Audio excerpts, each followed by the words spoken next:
मित्रांनो, सर्वांना राधे राधे. आज मी पहिल्यांदाच कोणत्यातरी स्टेजवर लाईव्ह बोलत आहे. तुम्ही ब्लॉगच्या माध्यमातून याआधी पाहिलं कसं आपण वृंदावन, मथुरा, खाटूश्याम बाबा, जयपूर अशी सुंदर यात्रा केली. त्या प्रत्येक ठिकाणचा अनुभव, तिथली भक्ती आणि सर्वात महत्त्वाचे म्हणजे तुमचा सर्वांचा मिळालेला प्रतिसाद माझ्यासाठी शब्दात सांगण्यापेक्षाही खूप मोठा आहे. तर असंच प्रेम राहू द्या या तुमच्या छोट्याशा ब्लॉगरवर. तुम्हाला खरं सांगायचं म्हणजे मी माझ्या लाईफमध्ये फर्स्ट टाईम देवदर्शनाला गेलो. तिथले जे वातावरण मला जाणवलं ना, ते एकदम अविस्मरणीय होतं.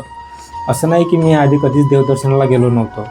एकादशीला नेहमीच शेगावला गजानन महाराजांकडे, लहान असताना नाशिकला सप्तशृंगी गडावर आणि मुंबईला आल्यापासून सिद्धिविनायक, जीवदानी आईच्या गडावर असे छोटे छोटे क्षण मी जगलो.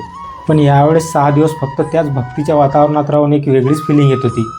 म्हणजे आता मुंबईला आल्यावर असं वाटते तिथंच राहायला पाहिजे होतं.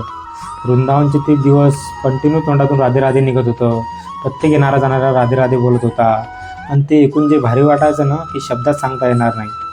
बरं असो, आज आलो आपण बॅक टू पवेलियन म्हणजेच आपल्या मुंबईला. तर मित्रांनो, तुम्हाला पण कधी फ्री वेळ मिळाला तर एकदा नक्की जाऊन या वृंदावनला. तुम्हाला एकदम भारी वाटेल. आणि तुमच्यापैकी कोणी आधीच जाऊन आलं असेल तर कमेंटमध्ये नक्की सांगा तुमचा अनुभव कसा होता. तर आजच्यासाठी एवढंच. तुमचं असंच प्रेम राहू द्या. भेटू पुढच्या ब्लॉगमध्ये. राधे राधे.